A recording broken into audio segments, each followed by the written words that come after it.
Esto, ya, ya podemos empezar también. Bueno,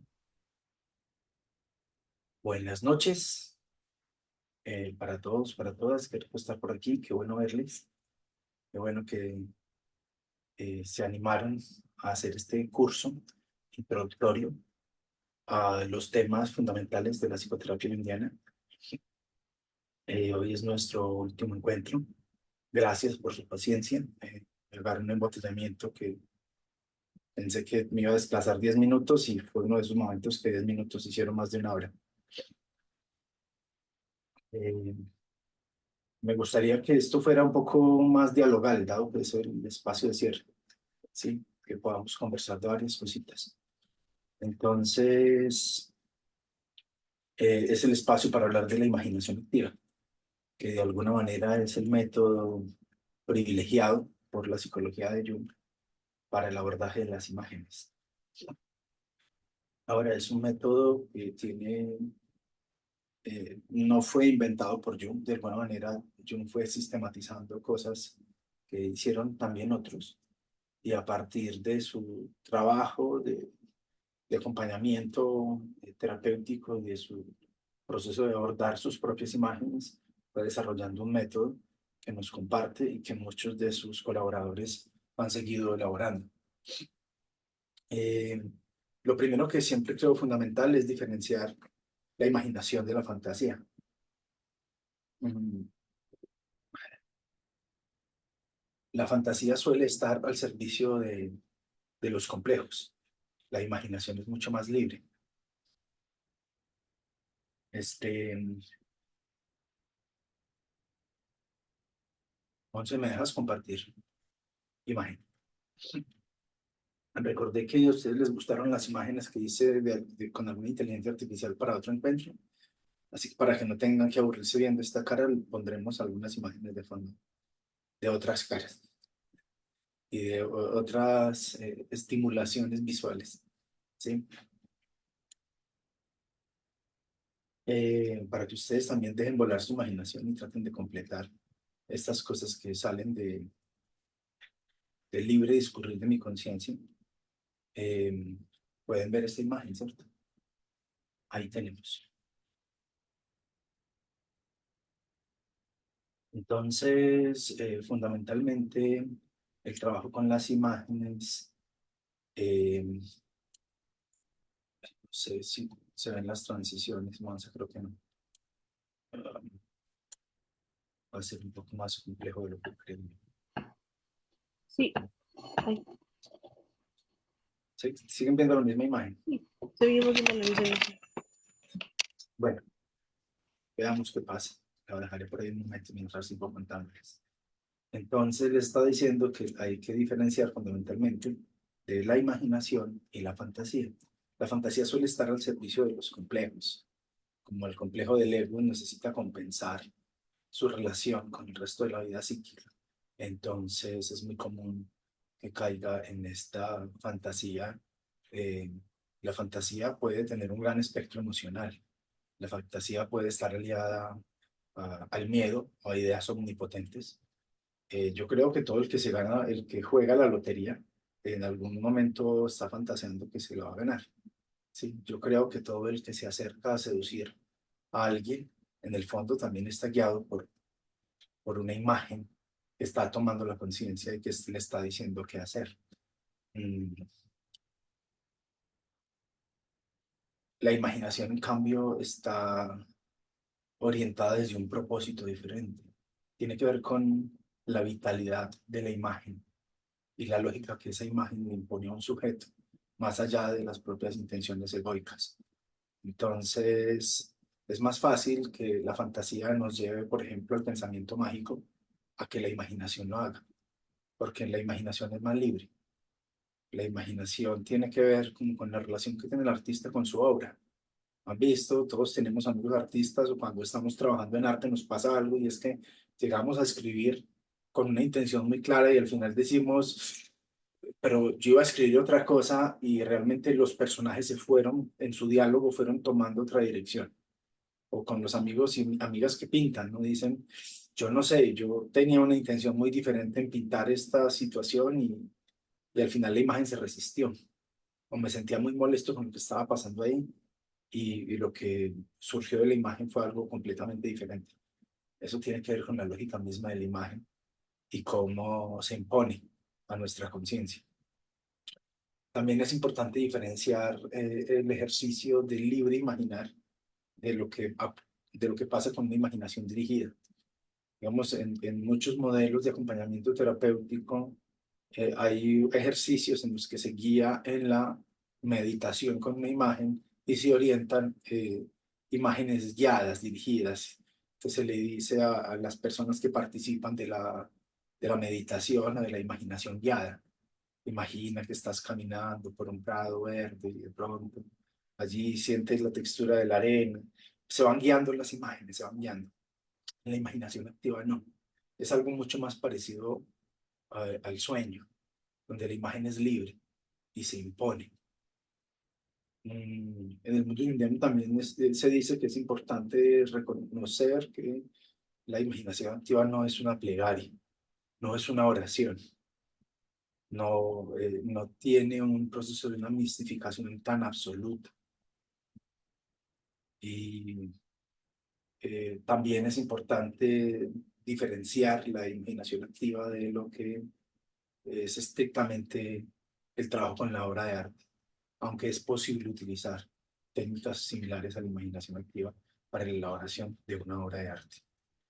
Eh, bueno, eso no es entonces imaginación activa. ¿Qué será la imaginación activa? ¿Sí? En Jung la encontramos en diferentes momentos de su obra con diferentes nombres. La encontramos como imaginación activa en algunos momentos, en otros momentos como cuando se hace referencia a la función trascendente, también se hace referencia a este proceso en el que las imágenes se integran. Entonces eso tiene que ver con imaginación activa. También en algunos momentos Jung lo va a nombrar como el método de la imagen, un método imaginativo. En algún momento también lo llama proceso dialéctico, tiene que ver con el encuentro de las imágenes y la dialéctica entre las mismas. Y en algunos otros momentos va a ser nombrada como actitud simbólica. Entonces, ¿cómo es la relación que ustedes establecen con sus imágenes? ¿De dónde surgen estas imágenes? ¿Qué cosas quieren decirle? Porque hay imágenes que se imponen a nuestra conciencia, toman el control de nuestra vida y parece que nos hacen sentir tan frágiles que nada podemos hacer con ellas. El abordaje de la imagen que nos propone yo, de alguna manera, trata de dar un paso a otro reino, un reino donde la imagen es soberana. Un poco relajar ese espíritu combativo que asume tener ya conocimiento y control de los fenómenos que se están presentando y aprender a observar el mundo en una actitud un poco más abierta, un poco también más espabilada, también más despierta, porque no se trata tampoco de una actitud pasiva frente a la imagen, pero sí se trata de centrarse frente a la imagen y contemplar, algo que es muy propio, lo he visto de los niños. Tú tomas una carta cualquiera con una imagen y le dices al niño: mira, y uno dice: ay, esa figura está triste, debe haber sido que se peleó con el hermanito, debe haber sido que se pelearon por un juguete. Y empieza a contar cosas, a contar cosas, a contar cosas, y a permitir que algo en su propia naturaleza se proyecte facilitando la imagen. La imagen se convierte entonces en un puente para que la vida exprese su naturaleza. Quienes trabajamos con niños sabemos que los recursos de imagen son fundamentales. El asunto a veces complejo cuando trabajamos con niños es que los adultos quieren interpretaciones muy lógicas, muy racionales, que le digan esto significa esto y esto otro tiene este otro sentido. O algunos con estudios un poco más intelectuales quieren que tú lo relaciones con un mito muy claro, no evitarse todo el trabajo de pensar y que se le entregue una interpretación muy clara. Y pues, eso, por ahí no va el trabajo que nos ha propuesto Jung. Entonces, sobre la imaginación activa como técnica, hay libros, hay ejercicios, Yo creo que toda la formación que nosotros hemos pensado en años en arteterapia junguiana está muy enfocada en ir despertando la función imaginativa y ir aprendiendo a elaborar el trabajo con las imágenes. Bueno, no somos los únicos, hay un montón de gente que trabaja con la imaginación. Creo que desde allí es en los momentos más decisivos de nuestra vida donde vamos eh, potenciando nuestra relación con nuestra propia vida psíquica y con el alma después, con lo que tiene que decir la imagen para nosotros, en nosotros, con nosotros, pero fundamentalmente sobre la vida misma. Mm, Jung va a decir en algún punto que la imaginación activa tiene que ver, lo nombra como el método analítico basado en la función sanadora de la imaginación. Tiene que ver con una actitud intencional en la que la conciencia egoica se permite experimentar la expresión fundamental del yo inconsciente. Pero, ¿qué pasa? Que las imágenes que pone el mundo suelen ser muy ya sugestivas, pero solo en función de tu propia imaginación. Tú puedes ir elaborando las imágenes. A lo mejor este personaje que hoy vamos a ver de fondo mientras conversamos tenga muchas cosas para decirte. Si tú silencias, tú decides quién es este personaje, qué tiene que decir, a qué se dedica, qué está haciendo. Este ejercicio de observar, que establece un diálogo con la imagen, es muy propia de la vida contemplativa. Entonces, pensemos en los monjes y en las personas que han entregado su vida a la contemplación, cómo se paran frente a la imagen de la divinidad y le piden que les dé un mensaje. Pero ¿cuál es la actitud de quien se para frente a una imagen luminosa y pide consejo? Es muy diferente a quien se para frente a una imagen luminosa y le dice, por favor, que no llueva hoy, que se me van a dañar los cultivos, porque este otro está buscando de alguna manera domesticar esa imagen y ponerla al servicio de su propio ego, ¿sí?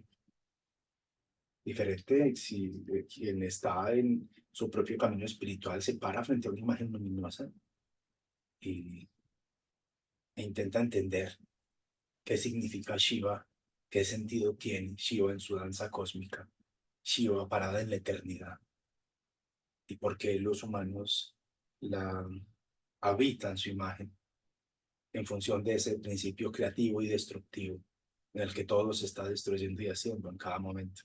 Y qué relación tiene una conciencia particular con esa imagen y por qué esa imagen se impone en algún momento de la búsqueda espiritual de alguien. Pero no es algo propiamente exclusivo de la vida contemplativa por la vía religiosa, porque no para todas las personas es central el complejo religioso.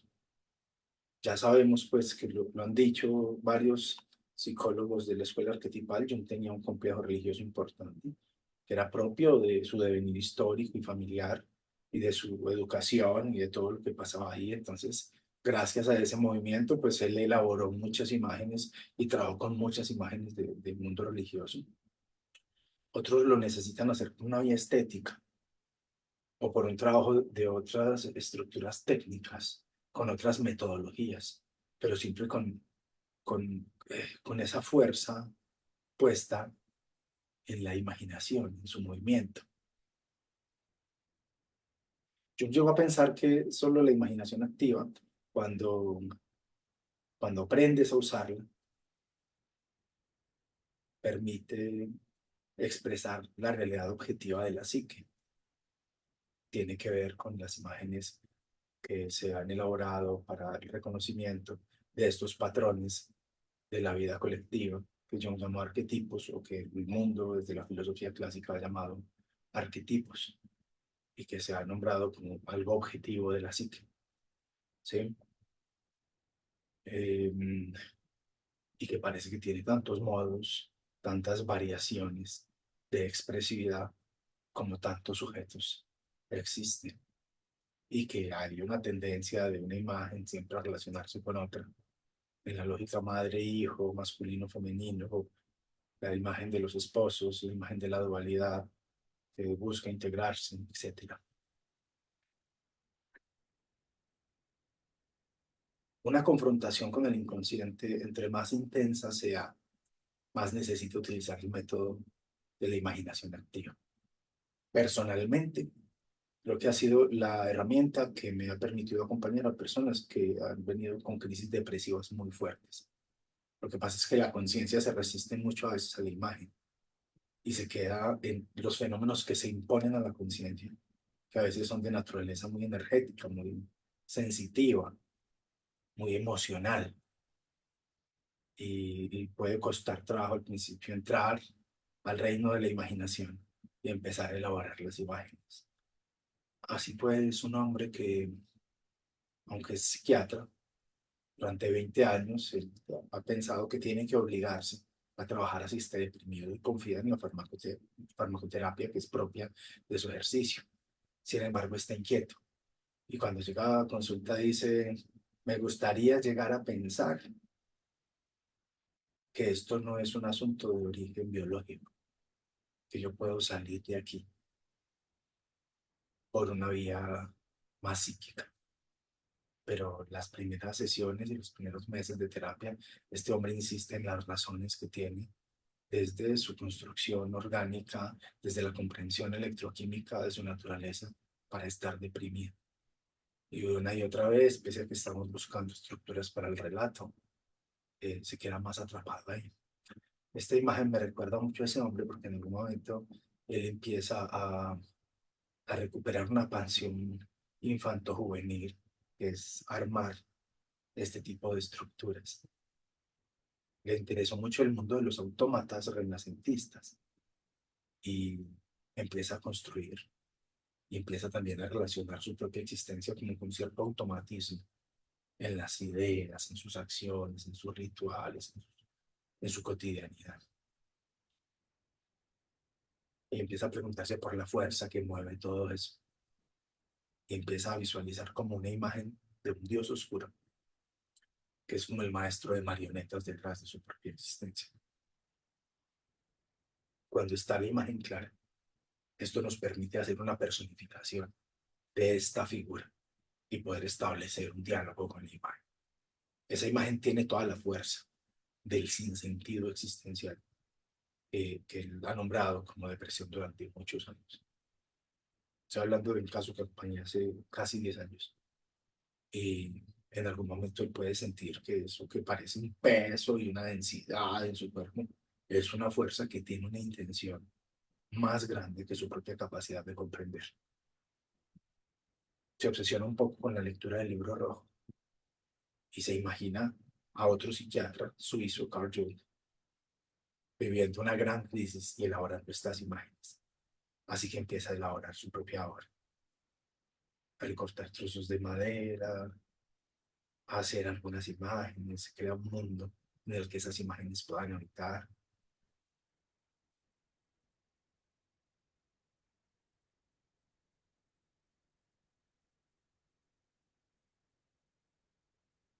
Que vivirá este hombre que he proyectado sobre esta imagen? ¿Cómo será su vida sensible? ¿Qué fuerza en su propia naturaleza profunda lo guía a tener que elaborar minuciosamente este tipo de trabajos? ¿Qué está buscando? ¿Qué necesita comprender? ¿Qué propósito hay en sus acciones? Así de chiquitas son las preguntas que nos guían al trabajo con las vías imaginativas. Son preguntas que parecen demasiado grandes, pero que son fundamentales. Yo no tengo miedo de preguntarle a una persona en la primera consulta a veces, ¿tú cuál crees que es el propósito de tu existencia? Pero sí es una pregunta que solemos eludir con mucha frecuencia. Y tampoco es una pregunta que podamos resolver en un párrafo. Siempre se queda cortico un epitafio para decir alguna cosa al respecto, ¿no?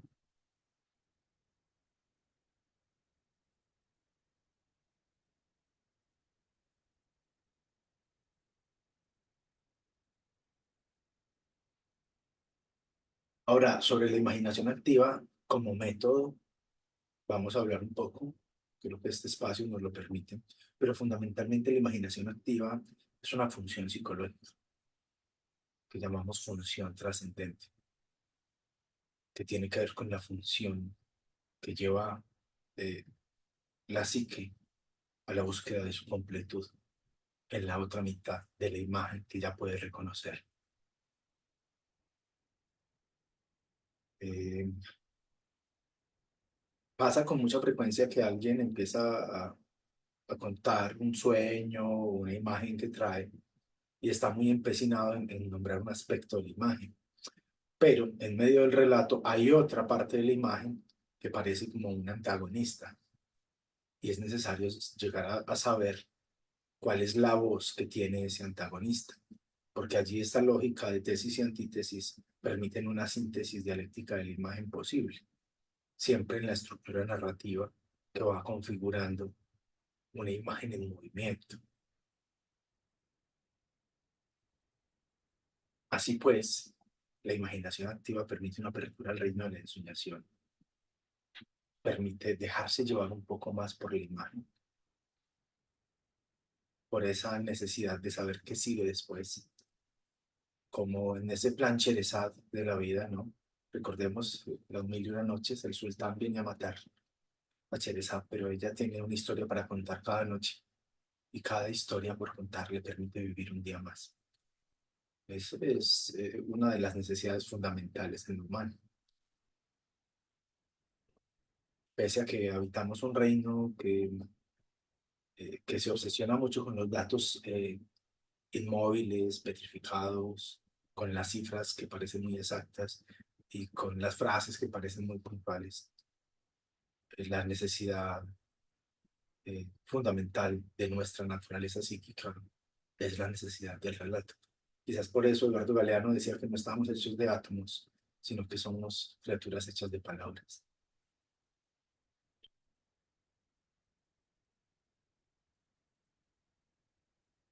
Encontrar una disposición propia para el encuentro con el lenguaje del alma puede ser difícil para algunas personalidades hiperracionalistas que necesitan quedarse en la estructura de sus propios axiomas, contenerse en su propia axiomática.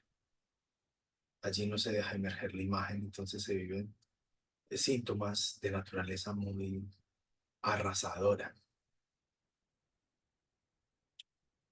Una forma de nombrar también la imaginación activa podría decirse que es tratar de traducir las sensaciones, los sentimientos en imágenes.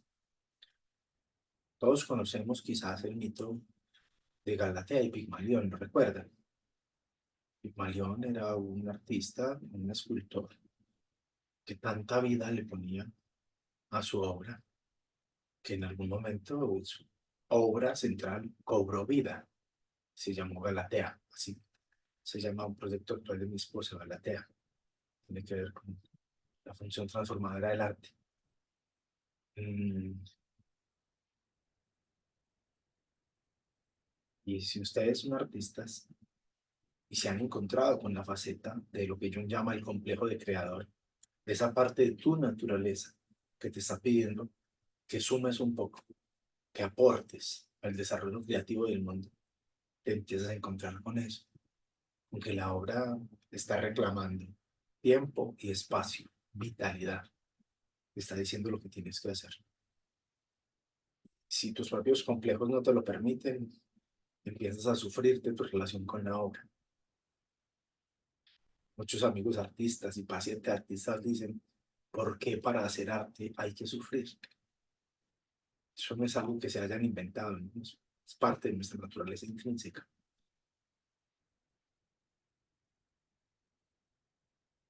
Ir más allá de las intenciones del propio ego, trascender lo que el ego conoce, lo que el ego cree ser capaz.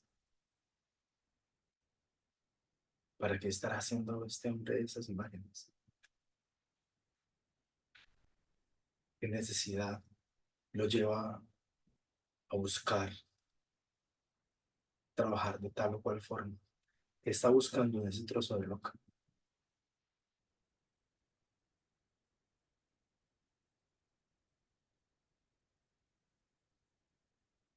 En medio del proceso imaginativo, yo pensaba que era necesario llegar a tener ciertos acuerdos con esta vida psíquica misteriosa, inconsciente, que emerge a través de las imágenes. Porque esto inconsciente, en tanto el legado histórico de nuestra propia vida filogenética, eh, tiene un lugar muy importante sobre nuestra historia, pero a veces se vuelve muy complejo entender el movimiento de las imágenes en función del devenir de nuestra propia existencia. Porque la búsqueda de propósito y sentido existencial no solamente tiene que ver con lo que ya fue y lo que la vida ya vio. Y como nosotros no tenemos una memoria racional para nuestra herencia arcaica, todas estas imágenes que en parte heredamos y que en parte somos copartícipes de su proceso de reimaginación, eh, este proceso dinámico puede llegar a volverse muy angustiante, pero es necesario elaborar precisamente a partir de ahí. Entonces, uno podría decir que en términos simples hay dos momentos de trabajo con la imaginación activa. Un primer momento que tiene que ver con dejar emerger la imagen. Y a partir de dejar emerger la imagen, pues surge la emergencia de sus contenidos. Y un segundo momento que tiene que ver con la búsqueda de significado y cómo se integran estos sentidos que se van configurando en nuestra vida cotidiana en el sistema consciente, en un suerte de diálogo con la imagen para saber por qué yo me inventé ese cuento cuando estaba hablando con mi terapeuta y dibujando allá unos mandalas en el consultorio. ¿Sí? Eh, Se requiere cierta destreza, pero quienes se han formado en arte y tienen relación cotidiana con la imagen ya lo hacen fácilmente. Yo creo que todos podemos hacerlo. Lo que pasa es que como terapeutas necesitamos tener una cierta destreza para no imponer nuestras propias imágenes, sino poder abrirnos a las imágenes de las que son portadores nuestros pacientes. Pues cuando uno empieza a estudiar el mundo de la psicología profunda, se encuentra con que hay gente muy erudita en mitología, en filosofía, en sistemas simbólicos de diferentes partes del mundo, pero la realidad latinoamericana es muy diversa en ese sentido, porque bajo la imposición colonial de la cristiandad, pues las imágenes de la cristiandad están muy claramente marcadas en nuestra cotidianidad.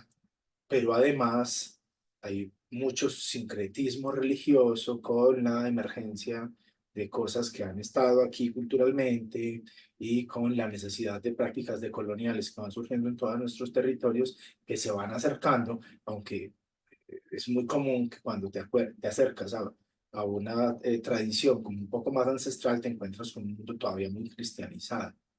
Entonces estas imágenes tan puras a veces no las encontramos tan claramente. Al menos de mis amigos cercanos, los más cristianos son indígenas, de diferentes etnias.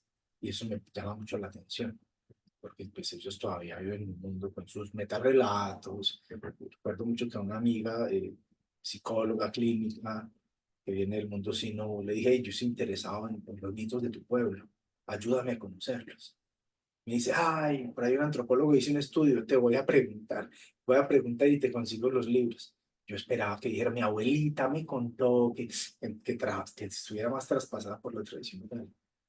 Pero estoy contando esta pequeña anécdota como un ejemplo de cosas que vivimos como en el encuentro con la ciudad, en el mundo cotidiano y en América Latina. Con esto no quiero desestimar toda la emergencia de sentido de los plurimundos y la multiculturalidad que surge en América Latina y que hoy es más fértil cada vez. La ancestralidad está tomando mucha fuerza y allí hay muchas imágenes sobre el devenir del desarrollo de nuestra vida psíquica. Eso me parece muy importante. Bueno, Jung también nos contó que la imaginación activa propone ciertos riesgos. Mm, Estoy compartiendo imágenes porque no se me duerme. Hoy tengo una melodiosa voz que espero no esté sonando muy pasito, que a veces hablo muy poquito, bajita la voz. Bueno, Entonces Jung nos contó que hay ciertos riesgos en la imaginación activa. Uno de ellos es el estancamiento en los complejos, ¿sí? Porque uno puede llegar a encontrarse con una imagen que le resulte tan clara, tan significativa, que simplemente tiene toda la lógica que esta parte de mi naturaleza sea el nuevo centro de mi personalidad. Entonces es el caso eh, de un hombre que recuerdo que llega a consulta y está muy angustiado porque él es infiel a su compañera y entonces no sabe qué hacer con él. ¿Sí? Dice David, es que hay mucha emoción en la infidelidad. Este cuento, pero está en conflicto su vida todo el tiempo. Yo creo que le hago una pregunta y dice, pues sí, David, tenés razón. Yo no sé en qué yo tenía razón, pero yo le hice una pregunta, ¿sí? Algo así como muy sutil, como, ¿y por qué lo haces? ¿Por qué lo estás haciendo? ¿Qué parte de ti quiere hacer eso si te ponen tanto conflicto? Y él como que se centra en esa parte de sí que tiene tanto deseo de tener una vida sexual muy activa y demás. Si tienes razón, David, solo tengo una vida. Y entonces yo lo que quiero es cogerme el mundo. Y eso es lo que voy a seguir haciendo. Y empieza a decir un montón de cosas. Pero como la psique tiene una esencia dialéctica, ese hombre que en primera instancia, al principio de la consulta, dijo que él quería tener una vida conyugal, que él quería a su esposa, que él tenía una vida familiar con hijos y demás, y que esto lo ponía en conflicto, tendría que volver a ser escuchado. Porque en la emergencia de una imagen, la imagen que uno intenta negar, que está, digamos, en sombra, en el sentido de que uno no quiere reconocer de su propia naturaleza, tiene una potencia muy grande y puede ser abrumadora. Jung lo llamó la posesión de un complejo, a esta fuerza en que la imagen, cuando es reconocida, toma el lugar de la conciencia. Entonces, un trabajo en imaginación activa es posible que haya un cierto estancamiento en los complejos. Si no se hace un trabajo dialéctico con la imagen, sino una elaboración conversacional con la imagen. Entonces, el terapeuta debe estar atento a facilitar la emergencia de la imagen y después proponer un movimiento hacia la otra y mirar cuáles son los puntos de intersección en que las imágenes pueden encontrarse, porque hay imágenes que son avasalladoras y pretenden exterminar el otro proceso de la vida psíquica. Pasa en la transición de las adulteces, ¿no? El adulto viene y asume que está grande y que ahora el niño interior ha de morir, ¿sí? Pero ese niño interior, si tú no atiendes la imagen del puer, empieza también a generar consecuencias psicológicas muy pesadas, porque el espíritu creativo que está muy asociado al poder es una necesidad fundamental en nosotros. Mm, También es posible, dice yo, quedarse como atrapado por contenidos de la vida inconsciente que uno cree ya haber comprendido y que se están literalizando.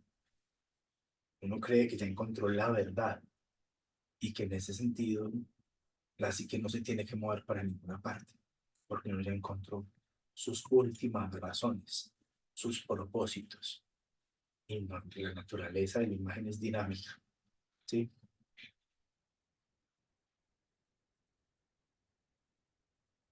Creo que todos hemos vivido la posesión de un complejo. Todos hemos estado habitando un espectro de nuestra propia emocionalidad que no logramos detener, ¿sí? Nos ponemos muy dramáticos, ya sea muy down o ya sea furiosos, ¿no?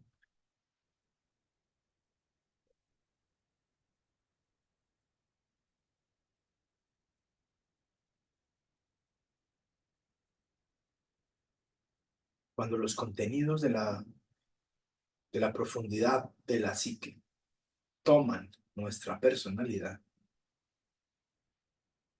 sentimos su energía y gozamos de sus razones, pero podemos estar poseídos por un complejo. Y es muy fácil caer en esto porque hay movimientos de la psique que generan sintomatologías egosintónicas, ¿sí? Del mundo de la psiquiatría dinámica se nombra lo egosintónico como este proceso que está en el síntoma en sintonía del ego, están vibrando de la misma manera. Entonces, resulta que el sujeto parece que está bien, pero es un hijo de puta que anda por el mundo pisando jardines y rompiendo flores y acabando con todo, generando mucho daño psíquico a su alrededor, pero parece estar bien. Sin embargo, está negándose a comprender la otra mitad de la imagen que está puesta, porque está tomado por la imagen. Y no solamente con temas agresivos, ¿no? Eso pasa con muchas otras cosas. Eh, por ejemplo, los haters, ¿no? Los odiadores de Internet. En el instituto tenemos varios, son personas, algunas han sido cercanas al instituto y ahora han aprendido a habitar bajo nuestra sombra y a cuestionar lo que hacemos. ¿Qué fuerza tomará su conciencia? ¿Qué necesidad tendrán de jugar ahí?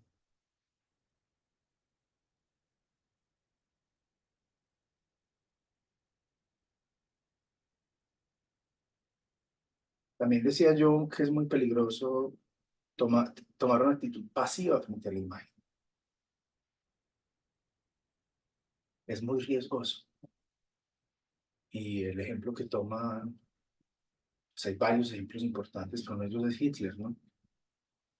Toma esta imagen mesiánica de Salvador y es seguido por una multitud enloquecida. Jung llega a decir que es la criatura más frágil sobre la tierra.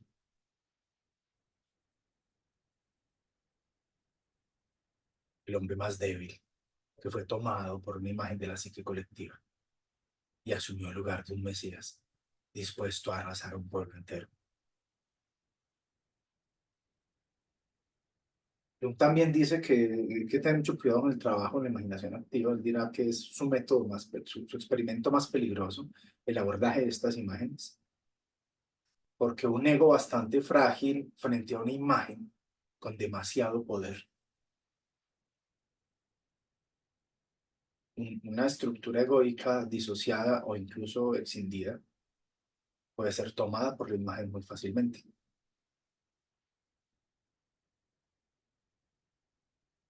En el caso de pacientes borderline con estructuras psicóticas, terapeutas, vamos teniendo ojo para esto. Entonces, incluso hay gente que ya tiene tanta imaginación que uno necesita hacer un trabajo muy desde lo concreto de las cosas.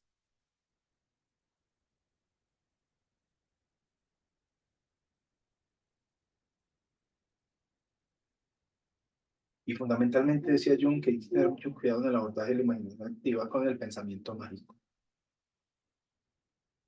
porque parece que viene en un legado directo de nuestra herencia más arcaica, de ese aspecto de nuestra vida eh, esencial, fundamental, en que todavía nos sentimos copartícipes de la creación, ¿no? Bueno, vayan al libro rojo para que vean lo que hizo Jung con la imaginación activa, sus conversaciones con Philemon, cómo le da lugar a ciertas voces, espíritu de la profundidad, su encuentro con el alma, y cuáles son esas imágenes con las que tú tienes que encontrarte entonces. No solo tus pacientes, tú fundamentalmente. Hay un ejercicio que por ejemplo, en arteterapia hacemos todos los que se van formando, es que hay que llevar un diario de escritura automática. Ahí surgen las imágenes y hay que darles espacio simplemente. Alguna estudiante me entregó una bitácora de casi 2000 páginas de escritura. Se levantaba todos los días. Yo pues no fui capaz de leer todo eso. Principalmente porque estaba como en una calidad de escaneo compleja y el archivo pesaba 1,5 toneladas. Entonces difícil, pero alcancé como a leer algunas cosas y les di como unas claves para pasar de allí a ir sintetizando, porque es muy importante poder tener una elaboración luego de todo ese vendaval de imágenes que surge ahí.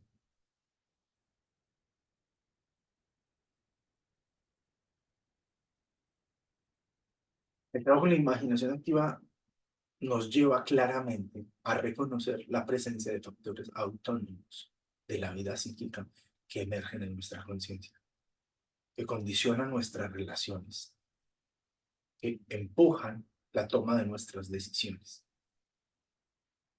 que limitan y a veces expanden nuestra propia libertad. Yo pensaba que la imaginación activa, como él iba desarrollando, se parecía al principio del Wu Wei, de la inacción. Asumir la conciencia del observador que simplemente mira cómo parece que está haciendo el mundo y asume el dejar ser, dejar pasar, ¿no? En el secreto de la flor de oro, pues hay un trabajo importante sobre esto.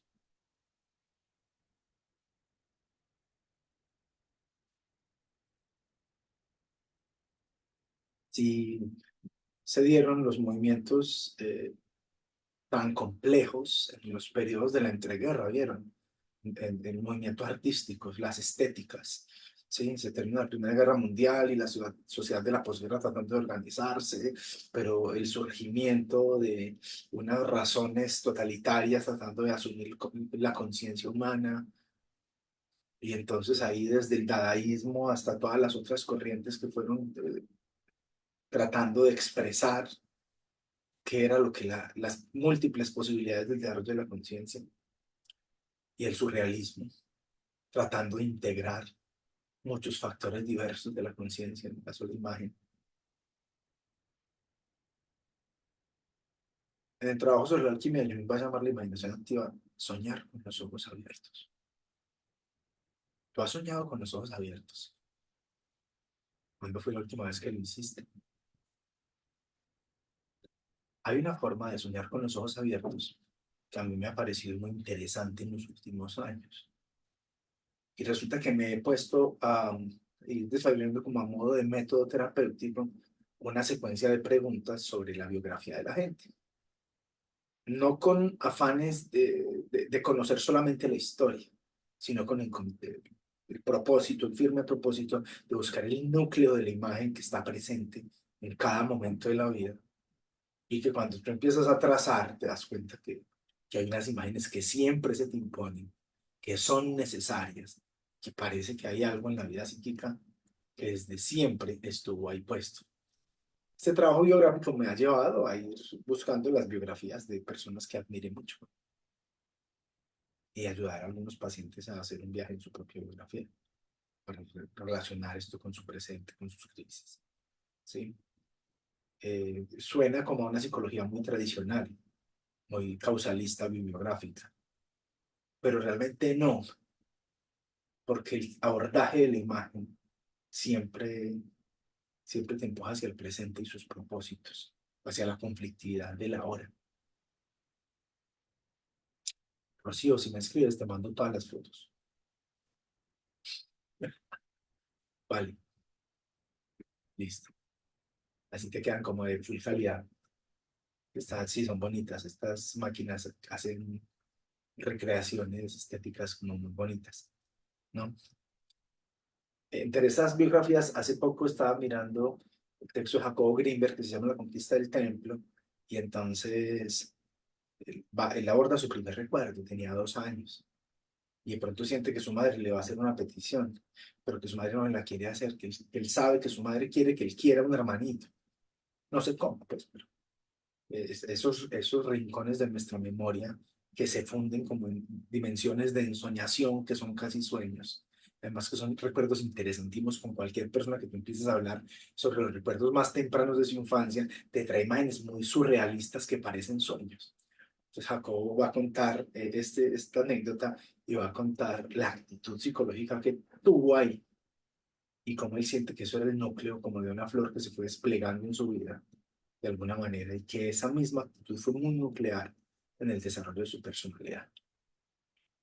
Poder encontrar esos aspectos esenciales de las semillas en las que estamos plantados o de la semilla que somos o de cómo florece nuestra vida en el mundo.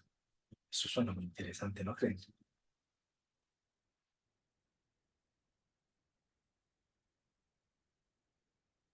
Ahora bien, hay campos de elaboración de la imaginación activa que tienen que ver ya con elementos más, digo yo, un poco más complejos, quizás más sutiles, quizás a veces más potentes, a veces más complicados y no solo complejos, eh, porque entran en campos de polisemia muy personales y difíciles, que tienen que ver con la experiencia de lo simbólico.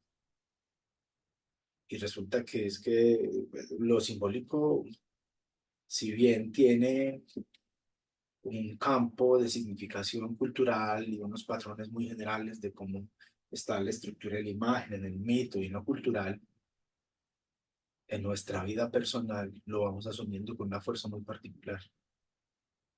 Sin embargo, pues la vía simbólica y el trabajo de la amplificación le ayuda mucho a un sujeto a darse cuenta que esta relación que tiene con la imagen no tiene que ver con él solamente, que es un asunto de lo humano, es un asunto de la cultura, es un asunto en el que han vivido muchos.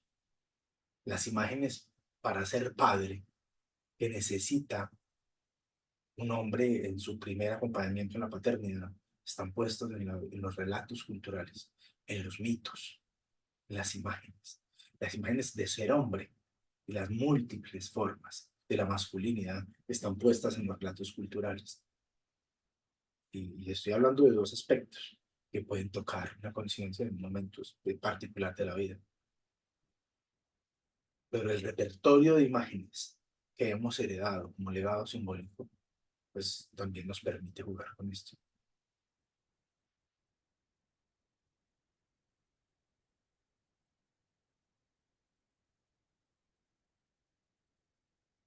Otra cosa importante del trabajo de la imaginación activa es que tiene que ver con las funciones psicológicas. Y es que no todos imaginamos, es imposible saber cómo imaginas tú, porque nuestra propia naturaleza privilegia el desarrollo de la función superior. Y en algún momento el trabajo con la imaginación te lleva a la función inferior, te lleva por la vía de aspectos no reconocidos de tu personalidad. Y quien no está tan enfocado en el sentir, lleve su ataque de pánico, y quien no está tan eh, orientado en ciertos campos de la experiencia, pues pensamientos obsesivos, ideas recurrentes y pensamientos obsesivos circulares. Y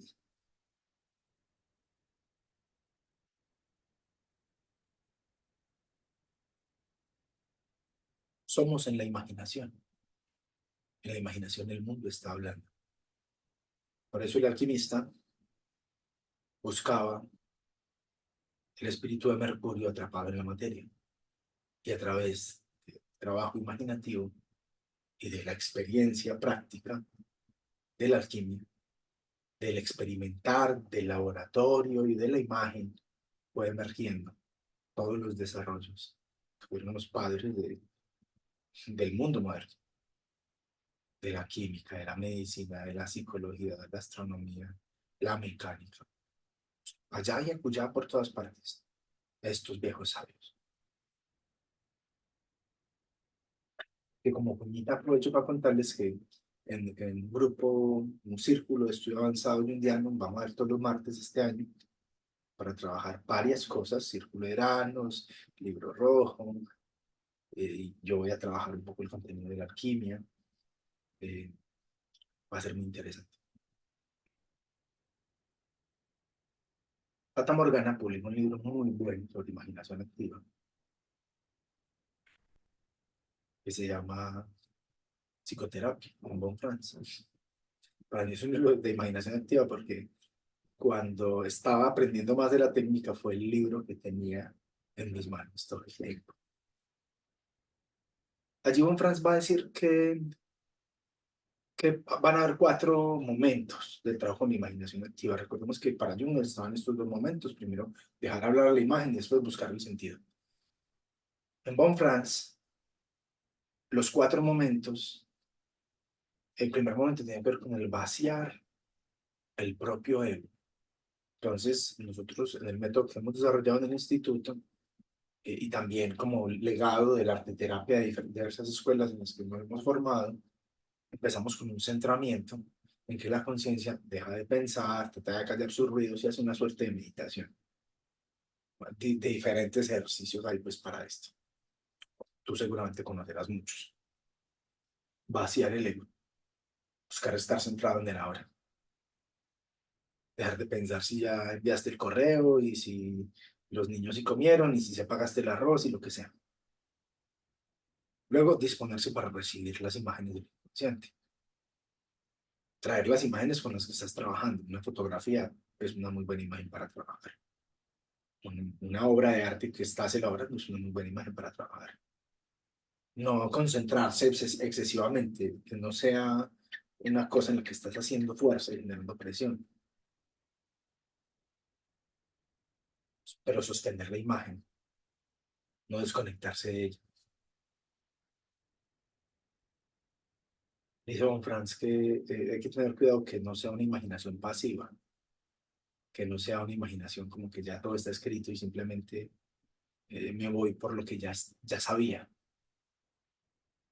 Permitir que la imagen cobre movimiento. Ustedes van un día caminando por la calle y de pronto hay un zapatito de bebé tirado en la calle. ¿Qué pasó? ¿Cómo llegó ese zapato ahí? Así, más o menos, lo primero que tienes que decir. Y si lo hiciéramos justo aquí, tenemos más de 20 historias. Y esa es la primera fase. Solo que no es una cosa como tan desconectada de tu propia vida y tu propia vivencia. Vamos a usar imágenes más personales, más cercanas. Yo a mis pacientes que están sufriendo de una cosa que llama capitalismo, los pongo a hablar con el monstruo del capitalismo, vení, ¿qué pasa? Y sale ese monstruo y les dice cosas. Y para muchos es una cosa aterradora y con razón tengo ansiedad, David. Con razón Edgar Barrero dice que no debería llamarse depresión, sino capitalismo. Me dijo una paciente. Y es verdad, sí. Edgar, cuando hace su estudio sobre la psicopolítica, va a nombrar que para Jung todo este tema de la neurosis tiene una estratificación cultural tremenda, es real. Pero la conciencia de dignificarse frente a la imagen que está parada. Entonces, si llega la imagen de un monstruo que llama capitalismo a hablar contigo, Monse, Monse, es contigo que está hablando. Y tú tienes la fuerza y asume la dignidad y el coraje de hablar de tú a tú con el monstruo. ¿Sí? Intentar negarlo no va a servir, no en el contexto cultural que vivimos. ¿Sí? Usos prácticos, digamos, hay muchas formas. Bueno, yo, como terapeuta, yo he vivido mi trabajo muy en este reino de la imagen. Entonces, sin esto, creo que los procesos serían muy petrificantes, ¿sí? Serían muy estériles. Entonces, vaciar el propio ego, recibir la imagen y luego, Von Franz propone darle forma a la imagen. Allí hay que tener en cuenta varias cosas. Uno es obsesionarse con la elaboración, puede hacer perder el sentido del diálogo con la imagen. Obsesionarse con entenderlo muy rápido, con tener un sentido muy claro demasiado rápido, puede hacer que la imagen se muera. Por eso es muy difícil con las estructuras hiperracionalistas. Complicar la elaboración simbólica también hace que se pierda todo en laberintos. Dice Von Franz que es muy difícil acompañar sin contaminar la imagen. Entonces, es realmente quien está parado frente a la imagen, quien puede decir qué le dice esa imagen. Y muchas veces tenemos prejuicios que afectan ese encuentro dialéctico con la imagen. Entonces, muchas veces hay que hacer un trabajo de imaginación en el que la propia conciencia se abstrae del ego y lo observa. Dices, vea David, es un pendejo allá dando clase, profes, que hacen una transmisión en Facebook hablando de un tema que ya la mitad de la audiencia conoce y que tal cosa, mis propios prejuicios, ¿no? Para poder observar y después volver a la conciencia, teniendo un poco más de claridad sobre el movimiento de la imagen.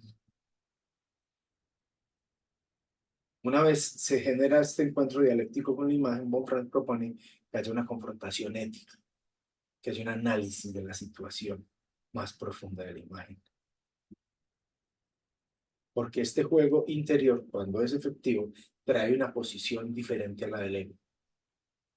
Son aspectos de la naturaleza que están en sombra, que no son reconocidos por nuestra naturaleza y que pueden ser muy espeluznantes para la conciencia.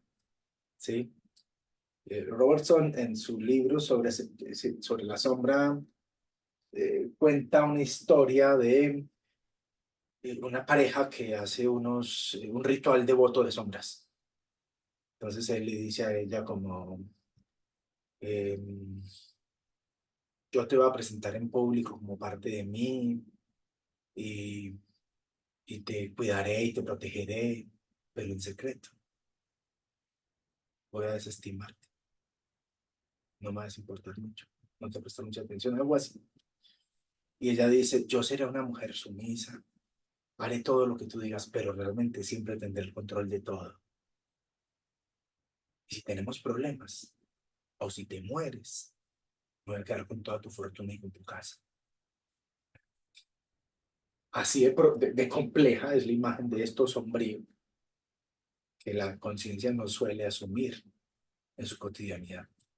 ¿Estará uno en ventaja o en desventaja si muestra su sombra? Por eso, entonces, Monfrance va a poner ese cuarto momento de confrontación ética.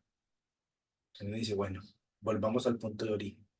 Normalmente las personas llegan a consulta, nombran un asunto con la imagen y después de un diálogo con la imagen, la postura se ha movido tanto que casi que han olvidado la posición inicial con la que venían. No se trata de volver a la posición inicial, pero sí de recordar cuál era el continuum que tenían en la vida. Sí, está claro en ello, porque ahora ha podido reconocer otra parte de sí. Integrarla es otra historia. Integrarla sin que la imagen te posea es otra cosa. Entre muchas formas de jugar a la imaginación activa, ustedes saben que la psicología junguiana tiene un método que es más amplio, el juego de la caja de arena.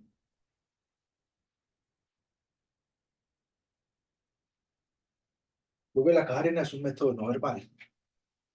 Entonces, para muchos es simplemente posible ir a agarrar las figuras, jugar un rato y encontrarse con intenciones muy primarias de la imagen. A veces no se habla.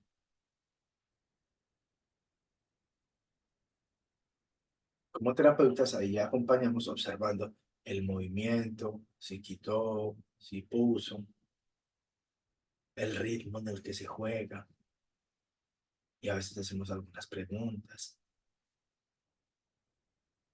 La mayoría de las veces acompañamos de forma muy contemplativa. Pero muchas personas hacen mucha producción verbal con la caja de arena, lo que también está bueno, que es muy interesante.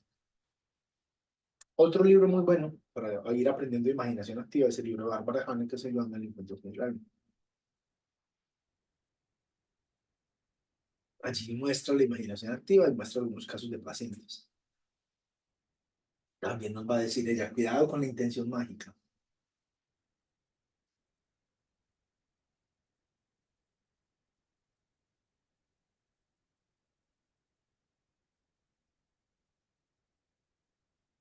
Perdón, David, ¿podrías mencionar nuevamente el libro, por favor?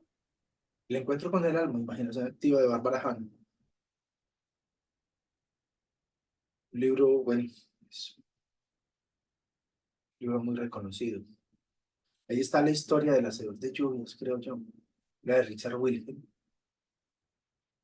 Cuando Richard Wilhelm contaba la historia del hacedor de lluvias, contaba que este hombre es llamado a la tribu y le dice, pues ya la tribu está muriendo de calor porque no llega la añorada lluvia y ya es momento. Entonces, eh, él se encierra 3 días tras los cuales empieza a llover y al salir le preguntan, ¿qué hizo? Él dijo, no, es que las cosas no estaban en su lugar. Se estaba perdiendo el orden natural de las cosas.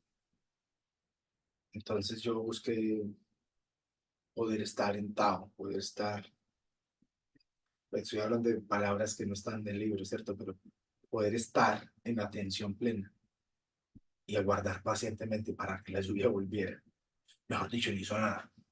Sí, pero se trata de ese encuentro con la imagen.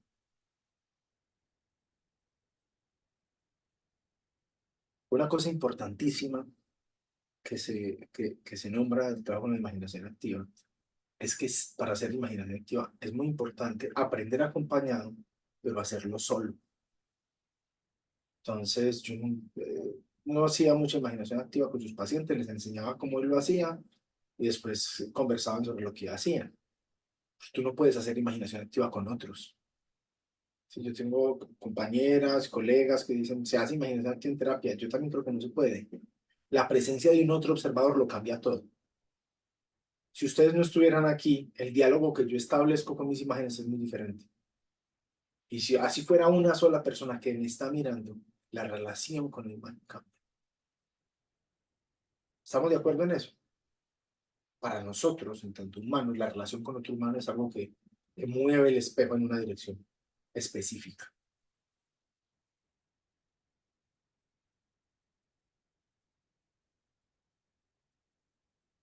Ayuda mucho personificar los contenidos, porque cuando nosotros creemos que algo tiene condición personal, ya puede hablar, puede sentir.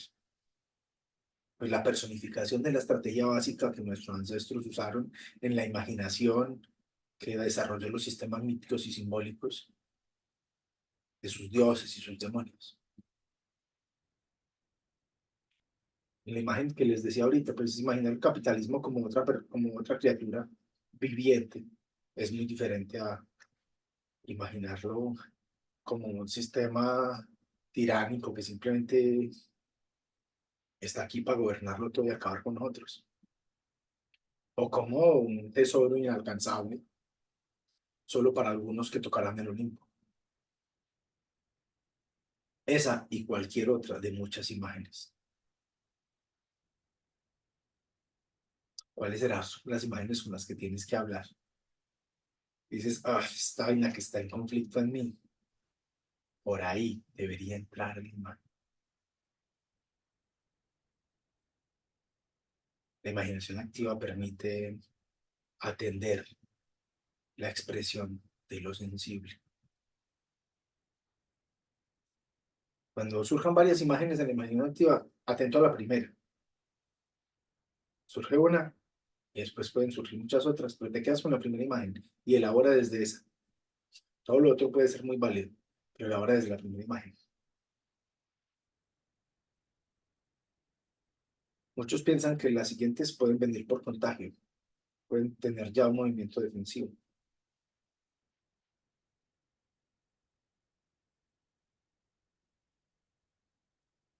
También creo que es muy importante señalar que el trabajo con la imaginación activa no debe estar orientado a una apuesta productiva y utilitarista, tampoco hacia una intención estética de productividad, y que es muy peligroso dado el desarrollismo implícito en el espíritu de nuestra época, pensar que el trabajo en la imaginación activa viene a potenciarnos, a hacernos mejor, a hacernos crecer, porque esto tiene el germen de una intención de inflación egoica y es peligroso. Yo solo estoy aquí para señalar cuáles son los peligros en el camino, Caperucita. El bosque y el lobo te esperan igualmente.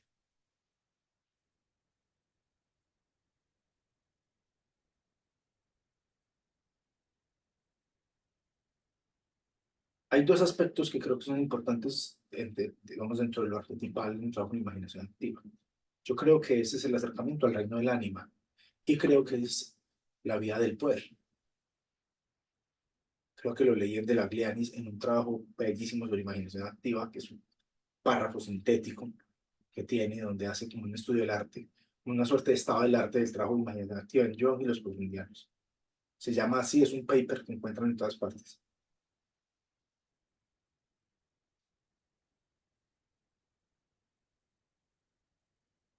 La imaginación activa no busca una mistificación de la imagen, quizás sí una metaforización, una poetización. Si el trabajo de la imaginación activa te lleva hacia la vía de lo simbólico y del mito, es allí donde se desarrolla el trabajo mito-poético, de la relación de la imagen mítica, del campo de lo arquetípico, con una conciencia personal que va encontrando su propósito en este reino. A mitad de camino entre el no yo y lo que yo puede encontrar un poco con la familiaridad de la imagen, porque se siente perteneciente a un mundo, un campo con otros. No lo puede entender quien no ha vivido el camino, muy difícil, pero creo que las imágenes, eh, espero que transmitan algo. Otra cosa importante es que la imaginación activa no busca una magnificación transpersonal, no busca dotarte de superpoderes y convertirte en un dios renacido.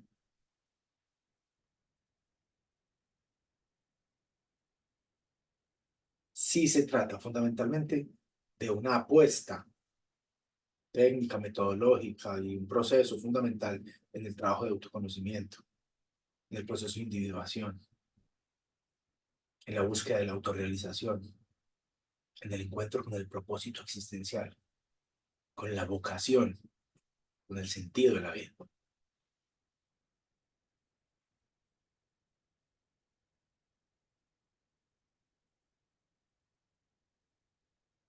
En mi propio camino, la imaginación activa me ha permitido jugar a, a ver cómo se fractura la linealidad del tiempo, encontrarme con las imágenes de otras cosas, de otras vidas, de otros mundos, de otros tiempos.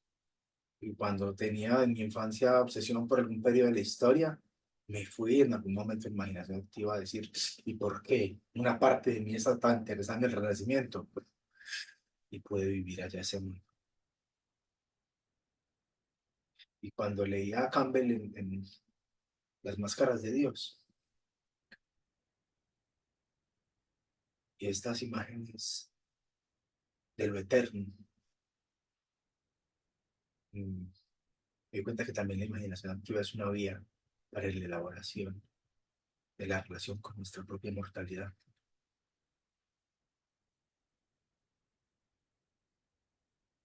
Cuando uno sabe que, pese a que en el tiempo efímero que se mueve la conciencia, todo parece ser tan banal y tan superfluo, cada segundo es eterno, cada momento vale.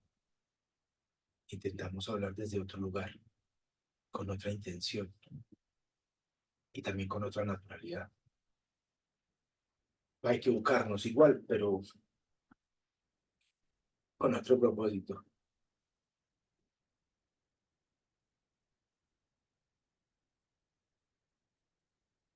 4 claves para irla desarrollando, ¿no?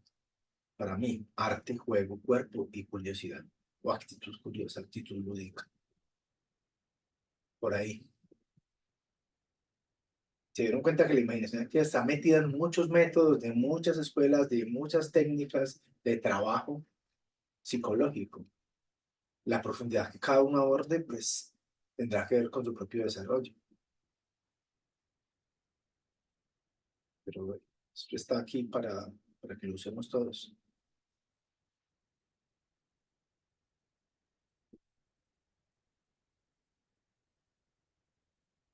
El encuentro con la imagen nos permite saber quiénes somos, armonizarnos en nuestras paradojas, ser en nuestra memoria.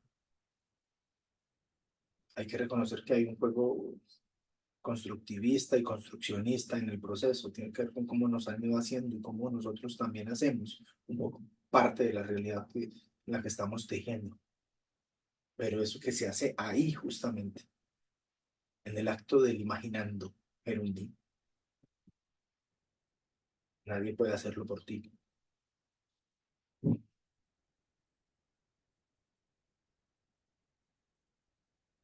Eso que tú vives en el encuentro con la imagen,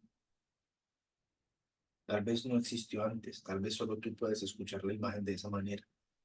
Tal vez en ese juego sutil de la imaginación, esa forma de imaginar particular te corresponde a ti. Y tal vez ese sea tu aporte al mundo cuando te vayas o cuando regreses.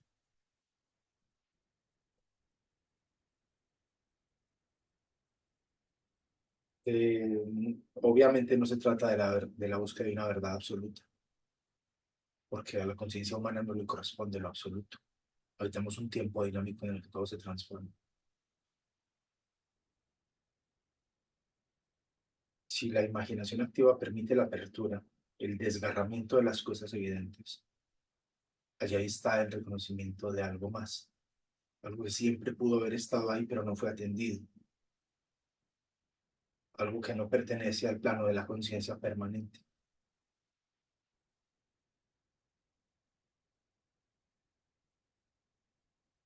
Y las imágenes te permiten divagar y hacer un viaje. Hay que entrar, vivir la inmersión de la imagen y regresar al punto de origen de la pregunta que te llevó hasta allí. A Gilman le interesaba y le inquietaba un asunto importante con la imaginación activa, que era no domesticar la imagen, no disciplinarla, no usar la imagen para nuestras propias intenciones. Creo que a veces en la hermenéutica mítica es posible tomar una imagen como alegoría de un proceso, y creo que algunas personas al leer esta alegoría que se usa de la imagen la tienden a literalizar y es peligroso. Llévense varias preguntas esta noche. ¿Cómo imaginar libremente? ¿Cuáles son tus prisiones para la imaginación?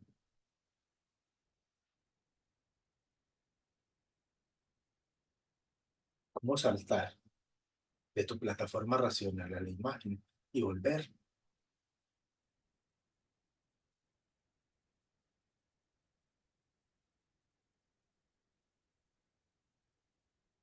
Es posible partir desde la honestidad del cuerpo, que te está diciendo cosas cada segundo, y volver a él otra vez. El cuerpo, diálogo con la imagen y de regreso al cuerpo.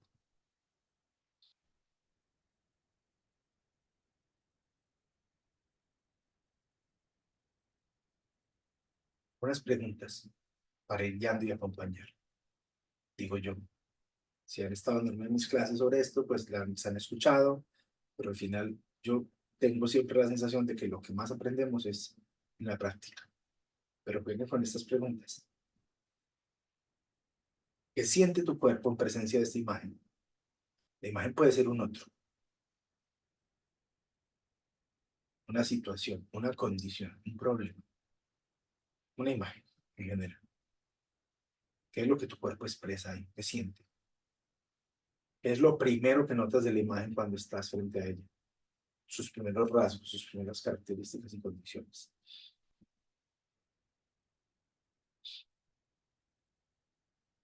¿Qué parte de tu naturaleza siente una necesidad de responder más rápido cuando está frente a la imagen? ¿Qué quieres hacer frente a esa imagen? Cuando se está divagando mucho, es muy importante decir, ¿y de qué se trata realmente todo este asunto? Centrar, sintetizar.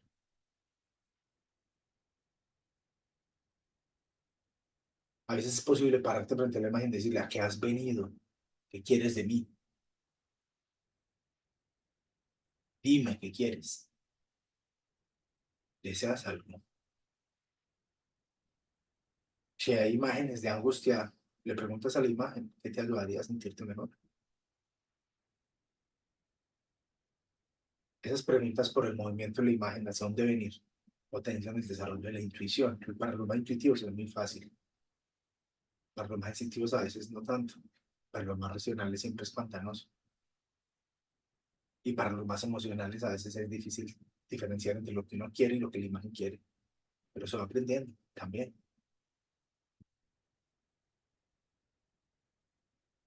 Hay un aspecto entre las imágenes del diálogo, que puede ser la propia conciencia u otra imagen, es un espacio medio. un espacio transicional, un espacio en tensión, un espacio vacío. Esa tensión del cuadro dramático también tiene muchas cosas que decir. En arteterapia aprendemos a hablar con la línea, con la curva, con el color, con la forma, con lo que le falta a la imagen, con muchas otras cosas.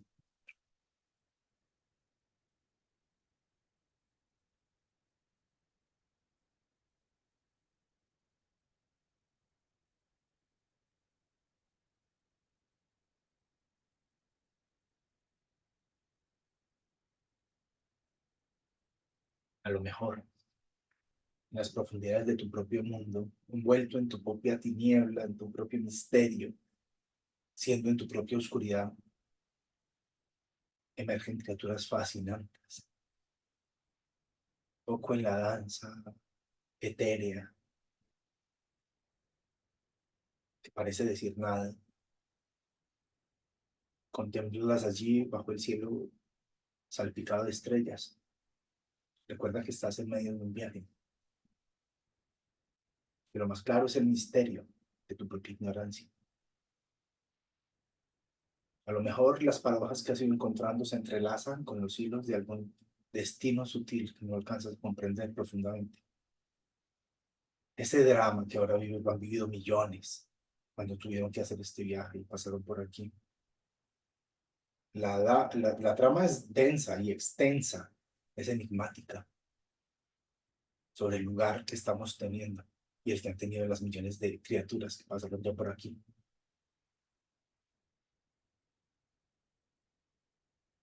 ¿Acaso somos pequeños puntos, como fragmentos de luz, perdidos en el vasto océano? Otra gota de agua más que parece no sumar, pero que al final todo el mar parece estar ahí contenido.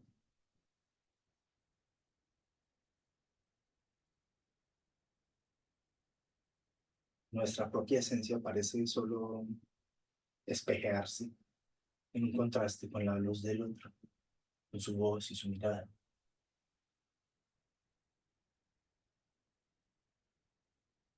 Habrá un refugio secreto para nuestras sombras. Habrá un lugar donde todo lo que no sabemos es un reino posible.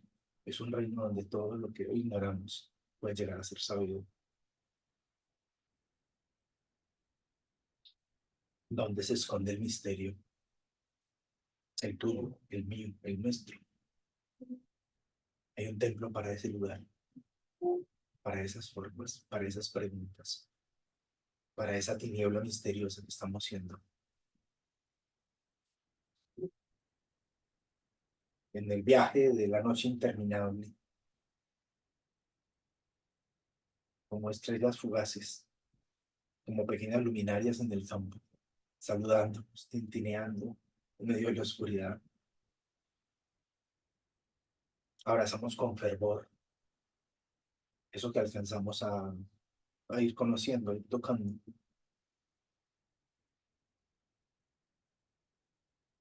Contemplar el cielo para el marinero en medio de la noche permitía saber cuál era el horizonte del propio viaje. Asimismo, contemplar las imágenes que se presentan irá teniendo una lógica importante en tu propio viaje. Pues si el alma es el territorio fundamental en el que vas a vivir, esas imágenes configuran el mapa y la carta de navegación para seguir fluyendo en eso.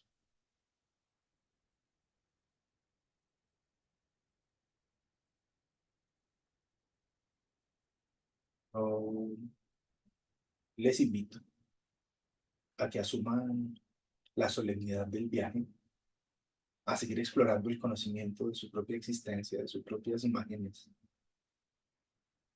más allá del olvido del que todo parece estar hecho. Escuchar el susurro del cuerpo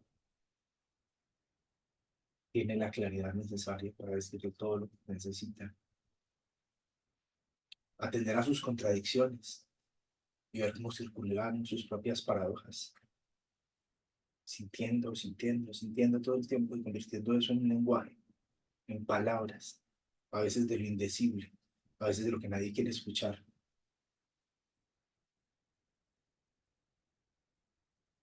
Yo también he sentido a veces que mis paradojas son como una plegaria, por eso las sigo nombrando, porque ellas van circulando y van generando movimiento. La imaginación desborda vitalidad.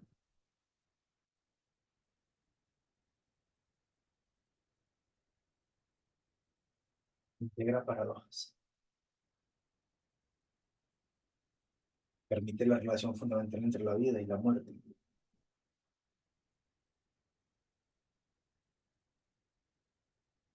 No conozco otro puente más tangible hacia el reino de lo eterno, hacia ese mundo de la imaginación, el dominio de lo sublime, lo irracional, hacia el hogar de la metáfora, hacia el país de la eternidad, o al reino de los arquetipos, como quieran nombrarlo.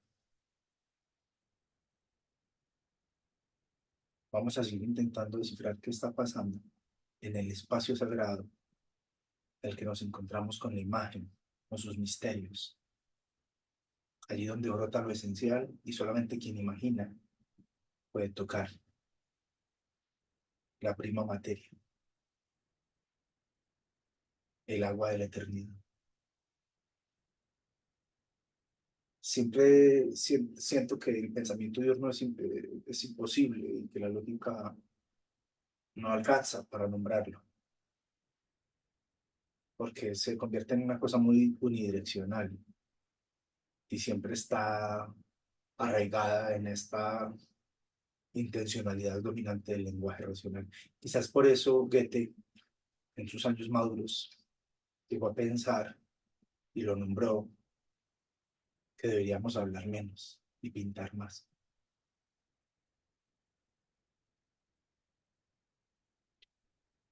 Vamos a seguir viajando juntos, a ver qué misterio encontramos, o a ver cómo nos reímos de nuestras propias miserias, no sé. No sé, Monse, si tenemos algunas preguntas, si alguien tenga alguna intervención. He tratado de compartirles un esquema muy general de lo que pasa con la imaginación activa en el mundo junguiano, de mi propia necesidad de encuentro con la imagen y también, fundamentalmente, de mis experiencias clínicas sin mucha profundidad, porque esto es un espacio muy general, pero eh, bueno, habrá otros espacios donde hagamos un desglose clínico, estructural y fundamental de estos temas, ¿no? Aquí nada más Salvador, bueno, mandó un mensaje aquí en el Zoom y en Facebook que dice que si será posible que compartan bueno, bibliografías, supongo yo, porque no alcanzó a registrarlas. ¿Las qué? La bibliografía, bueno, los libros que Ah, menciona. sí, claro, sí, la ponemos en el chat un rato, claro. Y Alejandra Sánchez, ¿se puede usar el tarot y aplicar estas preguntas? Sí, parece que por ahí va el asunto con la imaginación y el tarot. El tarot figura un código simbólico con elementos como bastante claves que permiten jugar con eso, ¿no? Entonces, hay muchos vías en los que se puede usar el tarot, ¿sí? Una de ellas es que, digamos, las imágenes tienen una situación y muestra la tensión dramática de cada situación, entonces se usan muy fácilmente para hacer amplificación en la consulta, pero ya en la vida personal, pues cada uno le da un uso al tarot como vía imaginativa y como camino simbólico, ¿no? El sistema simbólico del tarot es muy completo y algunos no teniendo suficiente con los que ya hay, pues inventan uno. Entonces, todos deberían inventar un tarot también. Acá Luz Dari Peña dice, el aprendizaje de la meditación activa está lleno de intentos fallidos, ¿verdad?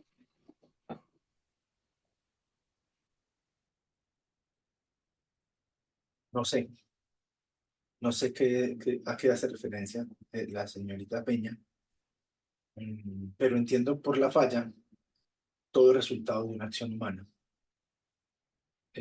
Al menos en mi experiencia, todo ha sido intentar fallar y continuar en la secuencia de intentos fallidos porque no he alcanzado la perfección.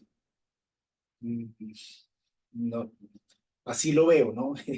En términos de la estructura caótica del universo y de la imperfección del humano, siempre.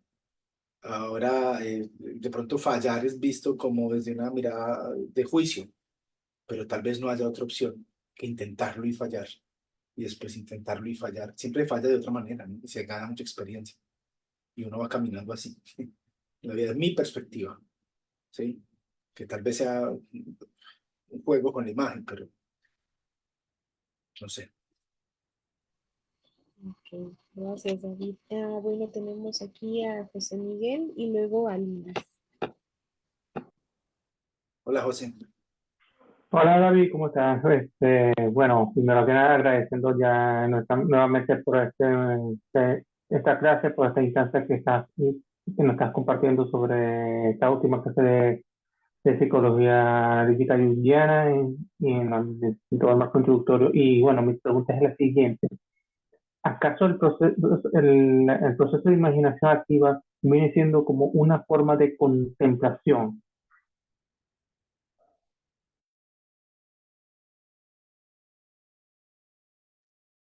Tú lo has dicho, José. Sí, es una actitud contemplativa. Entonces, yo creo que muchas de las estructuras que heredamos en diversas culturas tienen una propuesta contemplativa. Esa propuesta de abrir la conciencia. Hace referencia a tomar el patrón de apertura de la conciencia. Digamos que nuestra conciencia se toma, siempre tiene dos patrones posibles. Un patrón de penetración, en el que va hacia la imagen y desde la imagen. ¿Sí? Cuando tú tienes una idea, tú empiezas a hablar de ella y tratas de transmitirla, y de nombrarla y de expresarla. Y ese otro patrón es de apertura, de escucha, ¿sí? Es que la imaginación activa pretende ese patrón de apertura, de contemplación, de Wu Wei, eh, sin prejuicio, ¿sí? Lo que hubiera pasado en el mundo si en vez de quemar las brujas las llamaran a dar conferencias. ¿Usted por qué hace eso? Y de qué se trata? Pues ya lo hacemos, pero lo que pasa es que pasaron muchos siglos de barbarie, pues, antes de aprender a escuchar las brujas y sus intenciones y sus formas, y que los círculos de mujeres miraran qué es esto brujeril, qué tiene que decir, ¿sí? A ver, y otra cosa, entonces, ¿cómo uno saber si uno está en un estado de imaginación activa a contraposición lo que es el sueño o la idea preconcebida de lo que uno puede formular o expresar a través de la fantasía? Porque si tú dijiste, como dijiste al principio, que la fantasía está sujeto a lo que es a los estatutos del ego o las limitaciones de nuestro entorno en cuanto a lo que ya tenemos previamente concebido. ¿Cómo saber yo en qué momento estoy viviendo un momento de imaginación activa y de cómo manera yo puedo traslucir o desahogar ese bagaje de imágenes, bien sea en la escritura, en la pintura? O sea, ahí, pues, ahí va el tiro.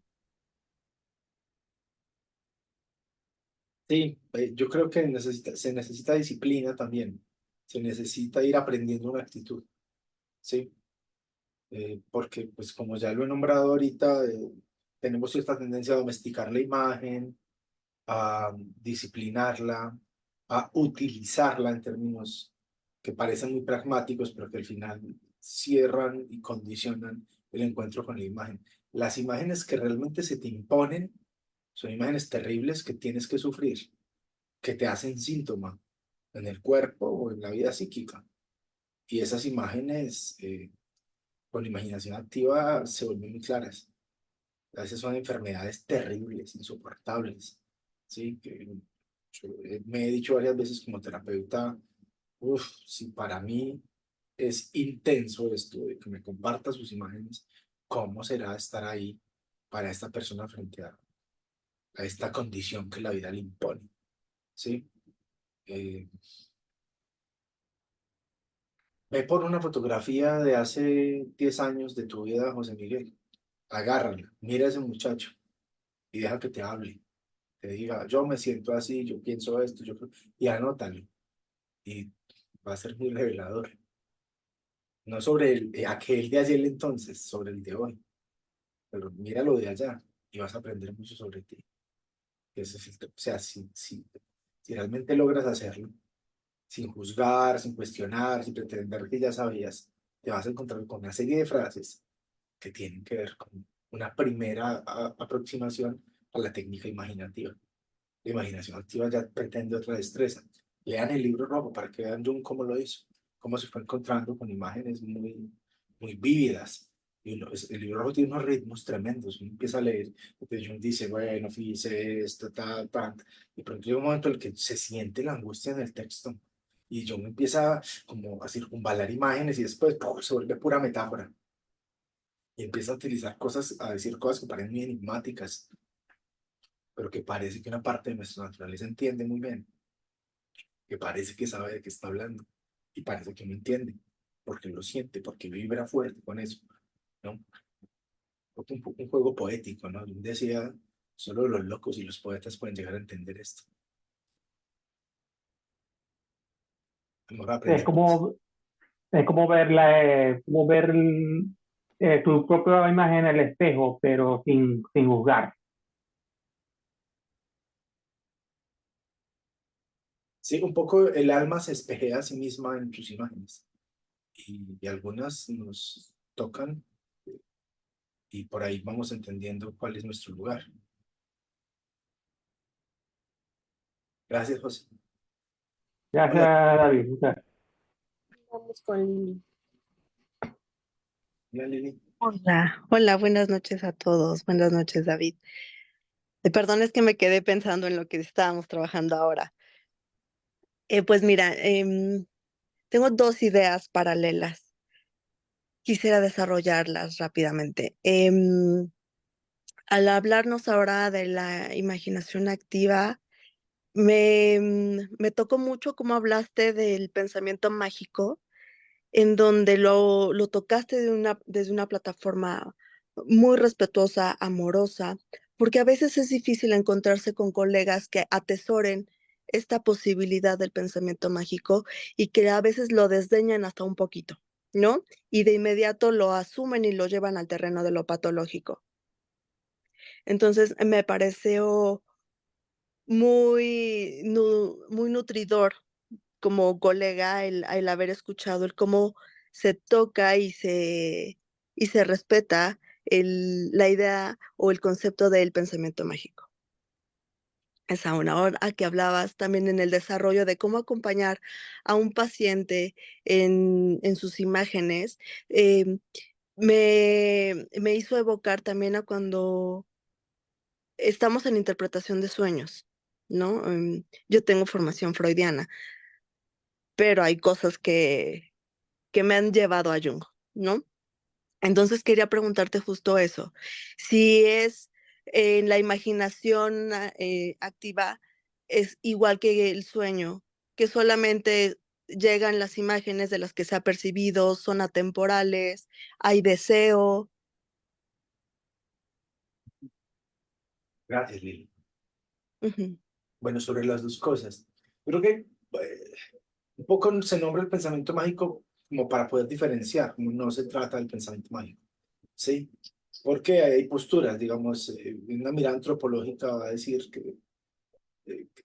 parte de la estructura más primaria de nuestra conciencia, el pensamiento mágico, el devenir histórico de nuestra humanidad fue fundamental, en una mirada cosmogónica, en una mirada de la explicación del origen, de lo fundamental en el relato y de la participación mística del humano en el mito fundacional, ¿sí? Y claro, si se vive en tribu o se participa de estos procesos, pues ahí hay una cosa pues ineludible. La psiquiatría dinámica tiene una posición diferente, ¿no? Porque ya hay una mirada que propone pues una estructura específica y un juicio de diagnóstico del que no voy a hablar.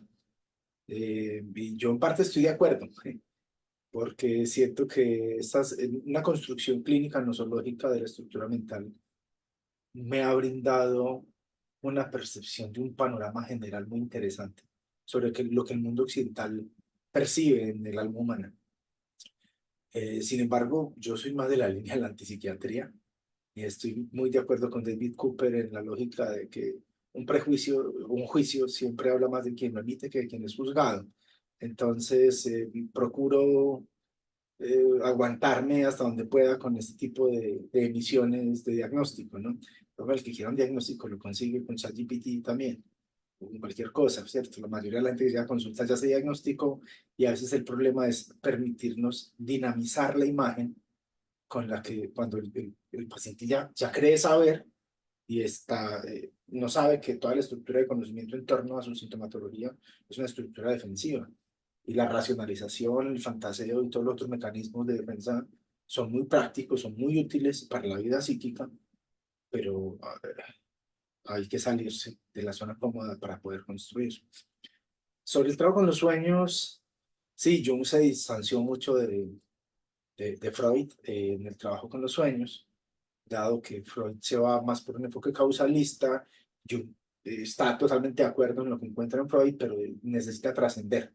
Dice, hay algo más, no es solamente un enfoque causalista, y entonces se da cuenta que la psique no solamente se repliega y tiene una necesidad retrospectiva regresiva, sino que la psique tiene un empuje prospectivo. Entonces, en la imagen que se va a encontrar, no solamente es posible encontrar un elemento etiológico, sino que la imagen también te dice para dónde va la psique, para dónde va el impulso vital. Entonces, un poco se arremolina regresando, pero cogiendo fuerza para avanzar. Un poco el desarrollo espiralado de la vida psíquica en su desarrollo y crecimiento. Bueno, y muchas otras cosas, como en el paralelismo de estos grandes monstruos del pensamiento psicológico. Eh, Sobre el trabajo con la imaginación activa y los sueños, se va logrando cierta destreza. Algunos soñadores que participan en círculos oníricos o pacientes que van aprendiendo a elaborar las imágenes tienen una destreza importante frente a esto. Esta mañana me encontré con un hombre que admiro profundamente su forma de elaborar las imágenes y su vida y demás, pues un paciente, pero entonces él me cuenta un par de sueños, faltan unos pocos minutos para acabar la consulta, me entrega el segundo sueño, eh, yo le digo, bueno, vamos allá. Y él se sienta, respira 2 veces y él está en la imagen del sueño. Y dice cómo se siente ahí y qué pasa esto. Inmediatamente usa algo, que es el método asociativo, y dice, esto se siente como esta figura y como esto. Y tiene que decir esto y empieza a asociarlo. Y hay una lluvia de insight. ¿Sí? Algo en su psique hizo que lo dejara para el último momento, que pasa muchas veces, ¿no? Lo vemos en clínica, que muchas veces las personas vienen y hablan de muchas cosas, pero lo central, que saben que es lo central, pues lo dejan para los últimos 5 minutos. Creo yo que puede ser un mecanismo de defensa, ¿no?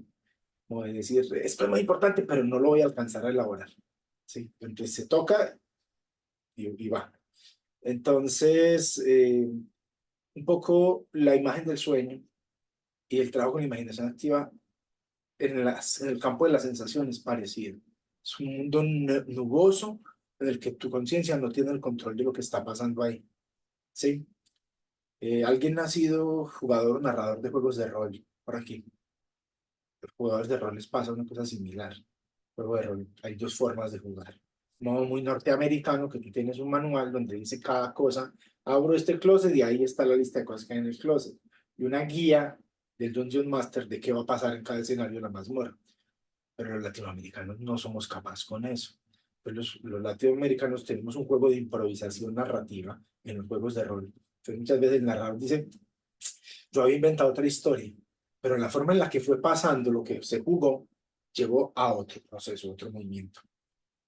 Y los jugadores de rol empiezan a encontrar un patrón de que la historia que necesitan contar los toca íntimamente en la estructura de personalidad y en las necesidades del desarrollo de su propia conciencia. Sí, historias pueden haber pues muchas por contar de ese campo porque el friki interior estuvo muy navegando esos reinos. Entonces Lili sí es muy similar, un poco es como el reino de la ensoñación, un poco como soñar despierto, ¿sí? Pero en el que se siente que no hay un conflicto con la imagen. Yo tengo la convicción, Liliana, de que si mañana viene el demonio a hablar contigo, algo te tiene que decir. En un sentido metafórico, si se presenta el demonio más grande de todos los tiempos, pues lo primero que tienes que hacer es decirle, ¿quién te crees tú, demonio, para hablar conmigo? Y asumir la conciencia de dignificación de la imagen. Ese demonio se puede llamar cáncer, se puede llamar bancarrota financiera, como sea, ¿sí? Es una cosa tan terrible que la conciencia simplemente tiene que pararse y decir, bueno, no soy Sigfrido, pero aquí hay un monstruo que parece muy grande para un humano, como es, ¿no? Lo he visto en las parturientas, cuando yo vi un video de parir, yo no puedo con esa vaina, pero al final estamos haciendo esto tanto tiempo, ¿cierto? Yo no habría llegado de parir, seguramente, pues, qué cosa tan jodida. Pero si la tarea está frente a ti, ese es tu viaje heroico, ese es tu movimiento en la imagen, ¿sí? Claro. Sí, pues sí, como el encuentro con la sombra, ¿no? En parte, sí, claro, sí, del movimiento del encuentro con la sombra viene un poco de esto también. Gracias, Lili, por ayudarnos a aclarar un poquito y a puntualizar. Oscar, creo que con Oscar cerramos que Hola David, buenas noches a todos. No, pues yo quería preguntar, a mí me llama la atención como un texto de la Biblia donde el Dios de los judíos les dice que no se hagan imágenes de él, que como que ni se pronuncie el nombre de él y tiene así como varios episodios donde no quiere que lo vean, ni lo miren, bueno, muchas cosas. Entonces yo quería preguntar como qué pasa con lo divino, como cuando se queda sin imágenes, cuando no hay como un referente, digamos, de eso, de imagen. Entonces, que pues uno como que ve en la Biblia que, pues en la Biblia lo que abunda son como imágenes. Entonces quería como preguntar por eso. Esa sería como mi duda, la pregunta. yo voy a empezar diciendo que tu pregunta me supera, porque mi formación teológica no tiene la profundidad para abordar ese aspecto específico. Sí, y sé que desde una mirada apologética, desde una mirada escatológica, eh, pueden haber muchas cosas que trabajar desde ahí. Y desde miradas en perspectivas muy profundas de la teología misma.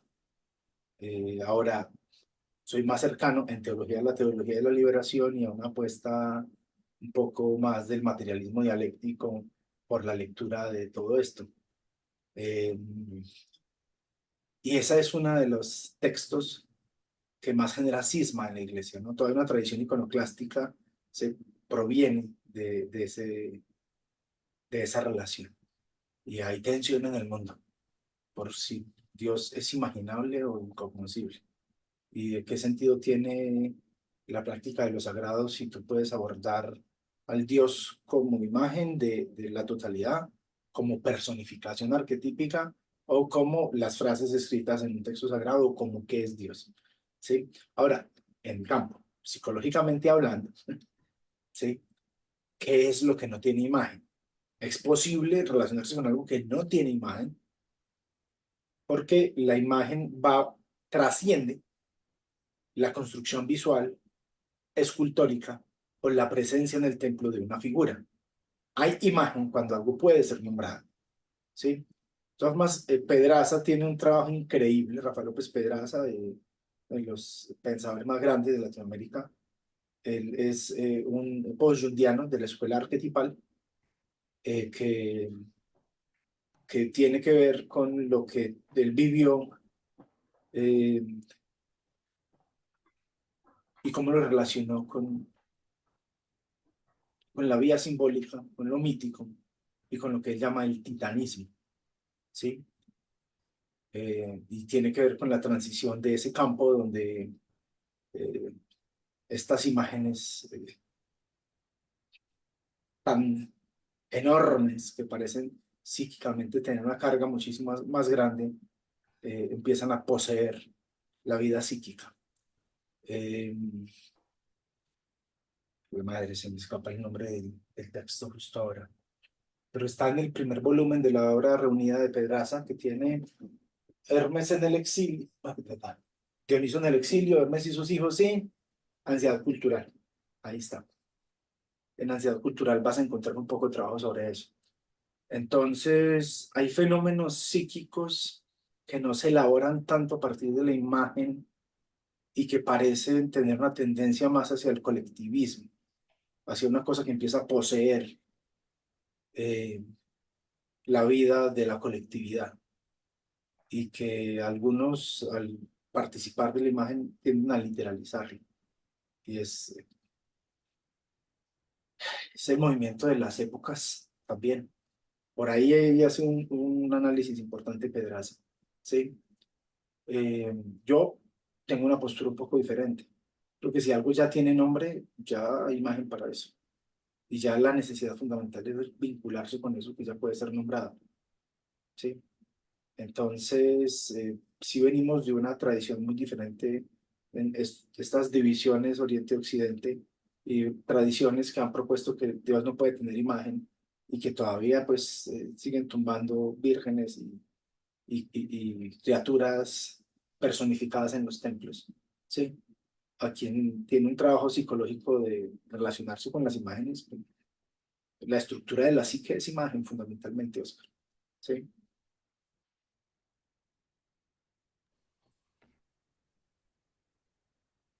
¿Sabes qué es muy peligroso? La imagen inmóvil. Cuando a ti te dicen, tienes depresión, la depresión es estas tres cosas, y ya, tú eres eso, las tres cosas, y tú no tienes recursos psíquicos para moverte en esa imagen, eso es arrollador, porque estás frente a algo que tiene el poder de un Dios sobre ti, o sea, tiene la fuerza de la verdad.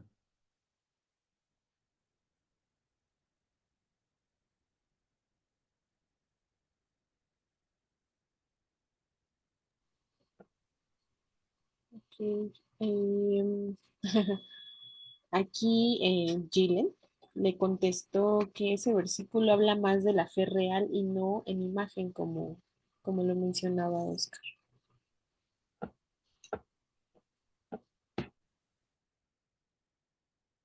Eh, a todos, a todas, gracias por acompañarnos en este viaje. Eh, Saben que el Instituto de Eleusis tiene un compromiso importante con la difusión del pensamiento junguiano. Eh, es esto lo que nos ha enseñado el camino que estamos siguiendo ahora. Y bueno, seguiremos como necios hablando de estas cosas en las que logramos creer y que nos han dado respuestas. Once, muchas gracias por tu compañía. Y a todos ustedes, muchísimas gracias por participar de este proceso, de este camino. Por aquí un servidor, David Galeano.